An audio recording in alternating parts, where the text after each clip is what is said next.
Morning పక్కింట్లో పెద్ద పెద్దగా పవన్ అన్న అని పిలుస్తుంటే పక్కింట్లో కూడా పవన్ ఉన్నాడా అని ఆలోచిస్తున్నాను. తర్వాత మన ఇంటికి వచ్చారు. ఏంట్రా అని అంటే, అన్న సబ్స్క్రైబర్స్ అన్నా అన్నారు. ఒరే ఎందుకు వచ్చారా అంటే, లడ్డు గుడ్డుని చూడటానికని. వీడికి చెప్పాను, అరే నేను చూడటానికి వచ్చారంట్రా అంటే, అవునా ఎవరు వాళ్ళు రమ్మను అన్నాడు. వచ్చారు. లడ్డు ఎలా ఉన్నావు అని అడిగారు. అన్న ఎలా ఉందన్న లడ్డూకి ఏమైంది అని అడిగారు. ఆగ్రా ఇది ఇక్కడ ఇరిగింది, ఇది వాసింది కదా, అది ఇంకా సెట్ అవ్వట్లా. సరే ఓకే అంత బాగుపడిద్దిలే అని వచ్చారు. ఇంకా వీళ్ళు వచ్చారు. ఎవర్రా మీరు, అసలు మీరు ఎందుకు వచ్చారు, అసలు మేము ఇక్కడ ఉన్నామని మీకు ఎలా తెలుసు అని డీటెయిల్ క్వశ్చన్స్ మొత్తం అడగటం స్టార్ట్ చేశారు. వీళ్ళు భయపడిపోయి మంచం ఎక్కారు. నేను చెప్పాను, రే వాళ్ళు మిమ్మల్ని చూడటానికి వచ్చారు, మీతో ఆడుకోవడానికి వచ్చారా, అట్లా చేయకూడదు అని. అవునా చెప్పవేంటన్నా, ఇప్పుడు చూడు ఎలా ఆడతామో అని చెప్పి ఇంకా స్టార్ట్ చేశారు. తర్వాత వెళ్ళిపోయి వాళ్ళ తమ్ముడిని తీసుకొచ్చాడు. ఫస్ట్ వీడు రాలేదు. మీ తమ్ముడా,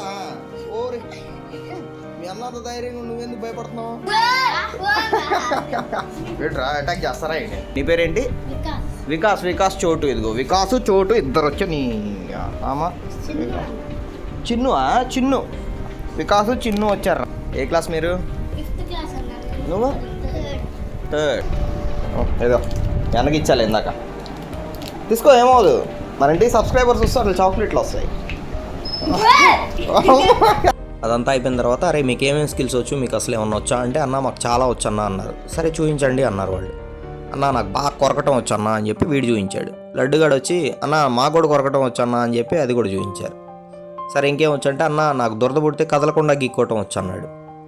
లడ్డుగాడు అది నాకు కూడా వచ్చన్నా అని చెప్పి వాడు చూపించాడు. అరే స్కిల్స్ చూపించండి రా అంటే, గీక్కోవటం వచ్చు పీక్కోవటం వచ్చు అంటారేంట్రా. సరే మీ ఇద్దరికి ఫైట్ పెడుతున్నాను, గెలిచిన వాళ్ళకి ఈ డైరీ మిల్క్ చాక్లెట్ అని చెప్పారు. అట్లాంటివి పెట్టన్నా మాకు సూపర్ ఉంటుంది అని చెప్పి ఇంక స్టార్ట్ చేశారు. ఇద్దరు ఫైట్ చేసుకుంటున్నారు. గుడ్డుగాడు వాడిని కింద పడేసి గొంతు పిసికేస్తున్నాడు. ఇంకా జడ్జెస్ ఏమో చూస్తున్నారు ఎవరు గెలుస్తున్నారు అని. ఇంకా విన్నర్ ఎవరో డిక్లేర్ చేసే టైం వచ్చింది. లడ్డుగాడు లేచెళ్ళి నేనే గెలిచా అని ఆ చాక్లెట్ లాక్కుంటున్నాడు. గుడ్డుగాడు వచ్చి నువ్వెక్కడ గెలిచావురా, లాస్ట్లో నేను కింద పడేసి కొట్టింది నేను రా అని చెప్పి తీసేసుకున్నాడు. ఇంకా సబ్స్క్రైబర్స్ వెళ్ళిపోతున్నారు. బాయ్ చెప్పి వెళ్ళిపోయి మళ్ళీ 5 minutesలో వచ్చారు. ఏంట్రా అన్న ఇందాక గిఫ్ట్ ఏం తీసుకురాలేదు, ఇప్పుడు గిఫ్ట్ తెచ్చామన్నా అని. రే ఈ గిఫ్ట్లు అవి ఎందుకు రా అన్నాను. సరే వద్దు అని అంటే ఫీల్ అవుతారని తీసుకున్నాను. అప్పుడే నేను బ్రేక్ఫాస్ట్ చేయబోతున్నాను. సరే వీళ్ళు కూడా వచ్చారు కదా, బ్రేక్ఫాస్ట్ ఆఫర్ చేశాను. ఇతనేమో సుధీర్, పక్కనేమో వికాస్ అసలు తీసుకోనంటే తీసుకోను అన్నాడు. సుధీర్ పాప రిక్వెస్ట్ చేస్తే కొంచెం తిన్నాడు. సరే ఇంకా తిన్న తర్వాత వీళ్ళకి కూడా బోన్స్ ఇచ్చాను, వీళ్ళు తింటున్నారు. ఇంకా వీడు హెడ్ మసాజ్ చేయమన్నాడు, వీడేమో బాడీ మసాజ్ చేయమన్నాడు. వాళ్ళిద్దరికి ఒకటికి హెడ్ ఒకటి బాడీ మసాజ్ చేశారు. తర్వాత వికాస్ని పిలిచాడు లడ్డుగాడు. వికాస్ వచ్చి హెడ్ మసాజ్ చేయి బాబు అన్నాడు. సరే చేసినాక లడ్డు సరిపోతుందా అని అడిగాడు. సరిపోద్దిలే, నువ్వు రెగ్యులర్గా వస్తూ ఉండు, నువ్వు బాగా మసాజ్ చేస్తున్నావు అని చెప్పాడు. ఇంకా తర్వాత ఇంకా వీళ్ళని అల్లాడిచ్చాడు.